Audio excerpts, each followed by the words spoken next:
प्यारा ॿारो, बाजी गुलबनू जी तरफ़ां तव्हां सभिनी खे भलीकार। तव्हां ॿुधी रहिया आहियो दिलचस्प अखाणियूं। अचो त अॼु जी अखाणी ॿुधूं ऐं लुत्फ़ अंदोज़ थियूं। खुदावन येसु जी सालगिरह लूका 2 बाब। येसु पैदा थियो आहे। ए नासरत जा शहर वारो, हिते अचो ऐं बादशाह जो पैगाम ॿुधो। सभिनी माण्हुनि जा नाला लिखिया वेंदा। हिन मुल्क जे हर शहरी खे पंहिंजे पंहिंजे ॻोठ वञी गणप लाइ नालो लिखाइणो पवंदो। ही का खुशी वारी ख़बर त न आहे, पर जॾहिं तव्हां जो नालो लिखी तव्हां जी गणप थी वेंदी तॾहिं तव्हां वापसि अची सघो था। ही कानून सभ खे मञणो आहे। यादि रखो, बादशाह सख़्त आहे। नासरत जे सभु माण्हुनि खे ही हुक्म सुठो न लॻो। घणा माण्हू उदास थिया। बादशाह जो हुक्म उन्हनि जे मनसूबनि जे मुताबिक़ न हो, पर ही सभु खुदा जे मनसूबे जे मुताबिक़ हो। मरियम ऐं यूसुफ खे बि हिन वॾे सफ़र जी तयारी करणी हुई। यूसुफ दाऊद जी नस्ल मां हो। इहा ई सबब हो जो हुन खे पाण वापसि बैतलहम वञणो पियो, जिते हू पैदा थियो हो। सफ़र करण में मज़ो त ॾाढो ईंदो आहे, पर उन वक़्तु मज़ो न आहे ईंदो जॾहिं अव्हां खे 120 मील पंधु सफ़र करणो हुजे।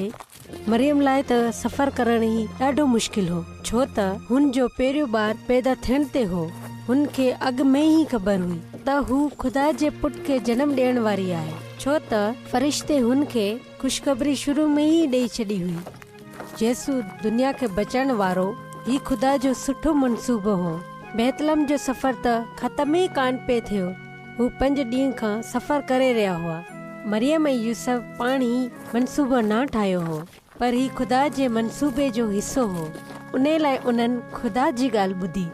बैतलहम में हू ॾाढा परेशान थी विया। कुझु बि न मिलंदो। हर कमरे में माण्हू आहिनि। को ॿी को जॻह ॾिसो, वञो हितां। हिते तव्हां लाइ को कमरो न आहे। हू जिते बि विया हुननि खे जॻह न मिली।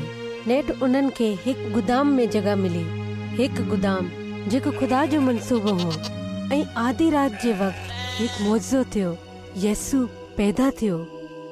मरियम येसु खे वरितो ऐं हुन खे कपिड़े में वेड़े आहोरे में रखियो।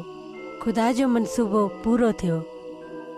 सोच करियो, ही थियण खां 2000 साल पहिरीं खुदा वाइदो कयो हो त बैतलहम में मसीह पैदा थींदो। खुदा दुनिया सां एॾो प्यार कयो त हुन पंहिंजो मनसूबो पूरो कयो ऐं पंहिंजे पुट खे असां वटि मोकिलियो। ठीकु आहे ॿारो, हाणे बाजी गुलबानो खे इजाज़त ॾियो। खुदा हाफ़िज़।